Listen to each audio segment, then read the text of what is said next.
नमस्कार दोस्तों, मैं पुष्पेंद्र सिंह आपका स्वागत करता हूं हमारे YouTube चैनल में और आप देख रहे हैं बुंदेलखंड एकेडमी। दोस्तों, बुंदेलखंड एकेडमी के अंतर्गत आपको कॉम्पिटिटिव एग्ज़ाम से रिलेटेड अब सभी वीडियो आना स्टार्ट हो चुकी हैं, जिसमें रीजनिंग, कंप्यूटर, करंट अफेयर्स की वीडियो आपको इसमें अपलोड करना स्टार्ट कर दिया है, जिसमें कुछ दिन के बाद आपको लाइव वीडियो भी चला दिया जाएगा। तो दोस्तों, चलते हैं हम क्वेश्चंस की ओर। आज का जो हमारा टॉपिक है कंप्यूटर के ऑब्जेक्टिव क्वेश्चंस 15 पार्ट 23 अर्थात 23वां पार्ट आज हम कवर करेंगे, जिसमें हमने 22 पार्ट को अपलोड कर दिया गया है। और जैसे MS Word, Excel, PowerPoint, PageMaker जैसी वीडियो को ऑलरेडी अपलोड कर दिया गया है। यदि आपको इस टॉपिक में से कोई भी टॉपिक की आवश्यकता पड़ती है, यदि आप कॉम्पिटिटिव की एग्जाम की आप तैयारी करते हैं, तो बेशक आप बुंदेलखंड एकेडमी को जरूर विजिट करें। तो चलते हैं दोस्तों, ये रहा आपके सामने निम्नलिखित में से कौन सा मशीन इंडिपेंडेंट प्रोग्राम है। इंडिपेंडेंट प्रोग्राम है दोस्तों, तो कौन सा हो जाएगा आपका निम्नलिखित में से कौन सा मशीन इंडिपेंडेंट। तो यदि हम बात करेंगे, एक ऐसी लैंग्वेज है जो क्या करती है, मशीन पर डिपेंड होती है, अर्थात वो किस पर डिपेंड हो जाती है, मशीन पर। वो कहलाती है हाई लेवल लैंग्वेज। देखिए, लो लेवल लैंग्वेज को मशीन लैंग्वेज भी कहते हैं। एक असेंबली लैंग्वेज होती है, एक मशीन लैंग्वेज। जिसमें हाई लेवल लैंग्वेज जो होती है, इसके बीच क्या होता है, यूजर की आवश्यकता के आधार पर क्या करती है, कार्य करती है। लेकिन कंप्यूटर जो डाटा को एग्जीक्यूट करता है, वो किस में करता है, 0 और 1 के फॉर्मेट में ही करता है। कंप्यूटर पर जो डाटा स्टोर होता है वो किस फॉर्मेट में होता है, 0 और 1 यानी बाइनरी कोड में होता है। ओके दोस्तों, तो राइट आंसर क्या हो जाएगा इसका, ऑप्शन नंबर बी जो लैंग्वेज होती है ये यूजर फ्रेंडली भी होती है। क्योंकि इसकी आवश्यकता क्यों पड़ी थी हमें, जो हाई लेवल लैंग्वेज होती है, हाई लेवल लैंग्वेज यूजर की आवश्यकता के अर्थात यूजर फ्रेंडली लैंग्वेज भी होती है, जिसमें जो भी हम टेक्स्ट टाइप करते जो लिखते हैं वो लिखना क्या होता है, सरल होता है। ओके दोस्तों, लेकिन इसे एग्जीक्यूट करने के लिए कन्वर्टर अर्थात किसकी आवश्यकता होती है, कन्वर्टर प्रोग्रामर की आवश्यकता होती है, प्रोग्राम की होती है, जिसे क्या बोलते हैं हम, इंटरप्रेटर और कंपाइलर के माध्यम से इसे मशीन लैंग्वेज में कन्वर्ट किया जाता है। ओके दोस्तों, तो राइट आंसर क्या हो जाएगा इसका, ऑप्शन नंबर इसका B is right answer. Next की बात करते हैं आपके सामने, गलती मतलब होता है एरर। एक एल्गोरिथम है जिसमें या जिससे गलत परिणाम निकलते हैं, इसे क्या कहते हैं। देखें दोस्तों, गलती का मतलब होता है एरर। एरर यानी ये क्या है, एल्गोरिथम है, यानी मेथड है जिससे गलत परिणाम निकलते हैं, उसे क्या कहते हैं।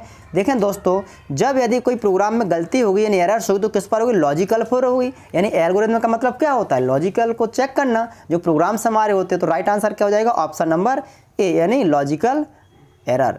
नेक्स्ट की बात करेंगे हम, मेरा आपके सामने मशीन लैंग्वेज क्या प्रयोग करती है।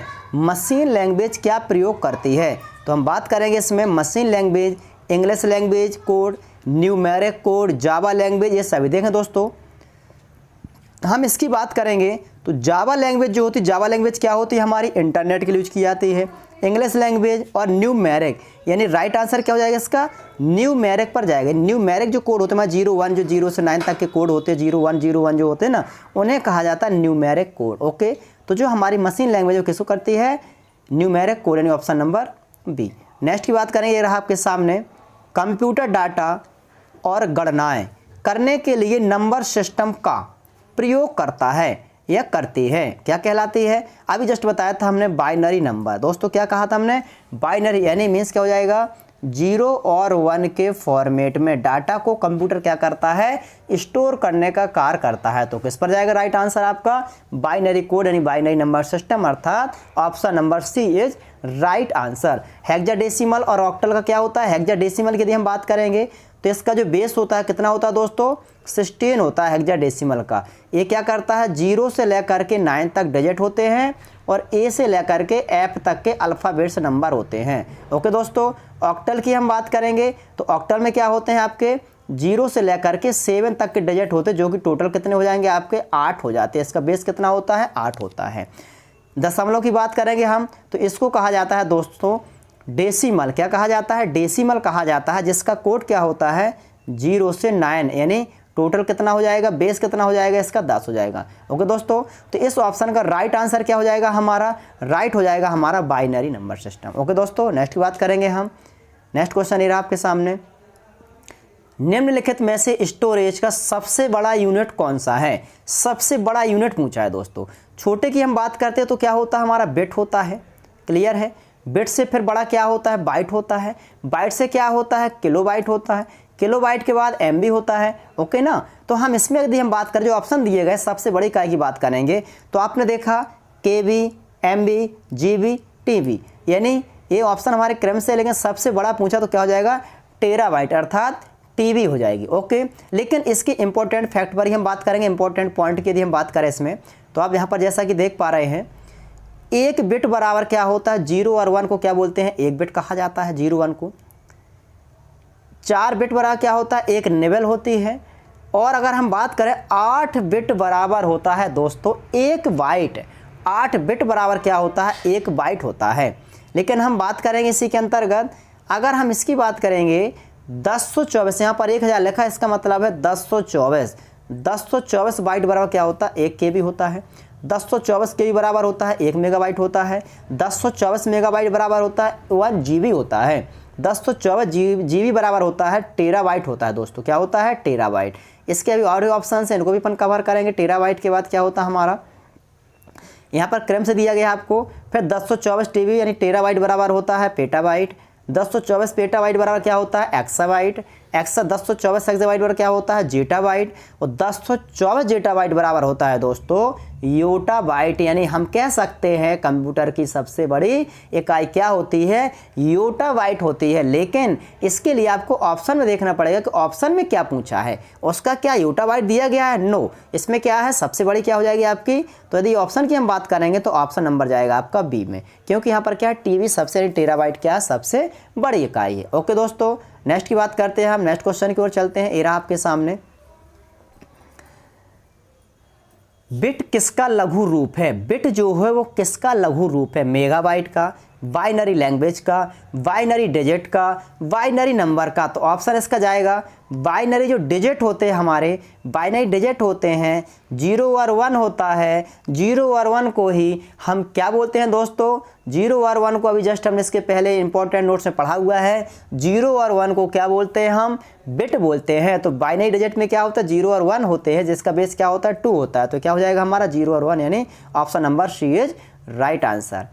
एक बाइट से कितने विकल्प होते हैं, एक बाइट। देखें दोस्तों, एक बाइट अपन ने क्या पढ़ा है, 0 और 1 बराबर क्या होता है, बिट बनता है दोस्तों।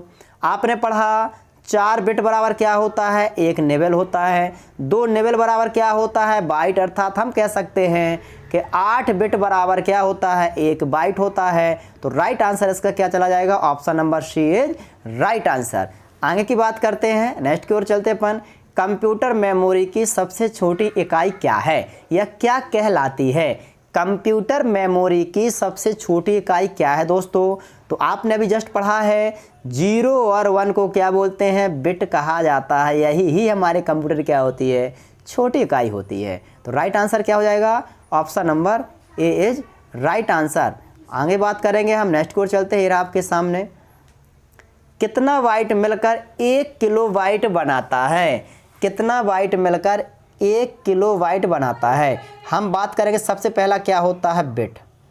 बिट के बाद क्या होता है, बाइट। बाइट के बाद क्या होता है, केबी। केबी के बाद क्या होता है, एमबी। एमबी के बाद क्या होता है, जीबी। तो यहाँ लिखा है कितना बाइट मिलकर 1 किलोबाइट बनाता है, 1 केबी बनाता है। तो दोस्तों वो बनाता है आपका 1024 बाइट मिलकर क्या बनाते हैं, 1 किलोबाइट बनाते हैं, केबी बनाते हैं। Option number B. ये रहा आपके सामने, बाइनरी नंबर प्रणाली में कितने अंक होते हैं, अर्थात बाइनरी नंबर सिस्टम में कितने अंक होते हैं। तो इसका राइट आंसर क्या हो जाएगा दोस्तों, ऑप्शन नंबर सी, यानी 2 होते हैं। कौन कौन से होते हैं, 0 और 1 बिट होते हैं। ओके, इसको बोला जाता है binary number system, binary number system. Okay, next की बात करेंगे। अक्षरों तथा चिन्हों को बाइटों में स्टोर करने की विधि को क्या कहते हैं। अक्षरों तथा चिन्हों यानी सिंबॉलिक बाइटों में स्टोर करने की विधि को क्या बोलते हैं, alpha system, number system, byte system. तो दोस्तों राइट आंसर क्या हो जाएगा इसका, ऑप्शन नंबर डी, यानी दोस्तों कहा जाता है कोडिंग सिस्टम। क्या कहा जाता है? कोडिंग सिस्टम कहा जाता है, जिसमें हमारे जो वर्ड होते हैं और सिंबल होते हैं उनके स्टोर करने की क्षमता है ना। तो नेक्स्ट रहा एक सामने आपके रहा 12 नंबर क्वेश्चन है आपके सामने। कंप्यूटर में किसी शब्द की लंबाई किसमें मापते हैं? कंप्यूटर में किसी शब्द की लंबाई किसमें नापते हैं, मापते हैं? तो ऑप्शन नंबर आपका जाएगा इसका बिट में। शायद ये वाला क्वेश्चन पहले भी अपन करा चुके हैं। ओके दोस्तों, यदि आपने 22 की वीडियो देखी हो तो उसमें आपको ऑप्शन दिया गया था, ऑप्शन नंबर बी। ये रहा आपके सामने। लॉजिकल गेट क्या है? लॉजिकल गेट क्या है दोस्तों? एक विशेष सीढ़ी, एक सॉफ्टवेयर, एक प्रकार का सर्किट, एक कंप्यूटर गेम। तो ये जाएगा आपका राइट आंसर हो जाएगा इसका। लॉजिकल गेट क्या होता है? एक प्रकार का सर्किट होता है। क्या होता है? सर्किट होता है, यानी लॉजिकल गेट होते हैं। ओके दोस्तों, नेक्स्ट की बात करेंगे। रहा आपके सामने 40 नंबर का। कंप्यूटर पर इंफॉर्मेशन किस रूप में स्टोर किया जाता है? यहाँ पर है आपका है digital data, analogue, medium, bytes. तो किस में हो जाएगा डेटा? इसमें आपका हो जाएगा डिजिटल डेटा। डिजिटल का मतलब होता है जीरो के फॉर्मेट में डिजिट को जो क्या बोला जाता है? डिजिटल डेटा बोला जाता है। एनालॉग क्या होता है? भौतिक मात्राओं को मापने के लिए जिनका प्रयोग किया जाता है उन्हें क्या कहते हैं? एनालॉग डाटा कहते हैं। ओके दोस्तों, आज की वीडियो का ये रहा आखिरी क्वेश्चन 50 नंबर का। कौन सा एक प्रोग्राम है जिससे कंप्यूटर का उपयोग करना आसान हो जाता है? कौन सा एक प्रोग्राम है जिससे कंप्यूटर का उपयोग करना आसान हो जाता है? इसका आशा करते कि इसको आप इस वीडियो को आप धुआं कर देंगे दोस्तों। और ये रहा आपके सामने कौन सा एक प्रोग्राम है जिससे कंप्यूटर का उपयोग करना आसान हो जाता है? Application, operating system, network, utility. तो दोस्तों आपने सुना होगा कि जो एप्लीकेशन हमारा होता है इसका मतलब क्या होता है? यूजर की आवश्यकता के आधार पर जिन सॉफ्टवेयर का प्रयोग करते हैं एप्लीकेशन। ऑपरेटिंग सिस्टम हमारे कंप्यूटर में क्या करता है? चलाने का कार्य करता है। नेटवर्क क्या होता है? नेटवर्किंग के लिए। लेकिन यूटिलिटी क्या करता है? हमारे कंप्यूटर के रख रखाव की व्यवस्था करता है। जैसे एंटीवायरस हो गया, जो क्या करता है? कंप्यूटर में जो वायरस होते हैं उनको स्कैन करने का काम करता, हटाने का। तो कौन सा एक प्रोग्राम है जिससे कंप्यूटर को उपयोग करना क्या हो जाता है? आसान हो जाता है। यदि आपके कंप्यूटर में वायरस रहेंगे, स्लो चलता है, तो फिर आप सही तरीके से उपयोग नहीं कर पाएंगे। लेकिन कंप्यूटर को उपयोग करना क्या हो जाता है? आसान। तो कौन सा है आपका? यूटिलिटी सॉफ्टवेयर है। कहा जाता है सॉफ्टवेयर क्या होते हैं? इंस्ट्रक्शंस के कॉम्बिनेशन, अर्थात दो या दो से अधिक प्रोग्राम के कॉम्बिनेशन को क्या बोलते हैं? हम सॉफ्टवेयर कहते हैं।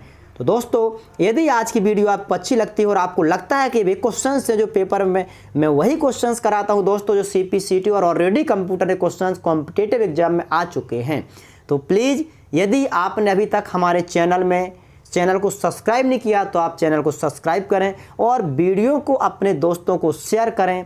थैंक यू दोस्तों, धन्यवाद। आपका दिन शुभ हो। जय हिंद, जय भारत।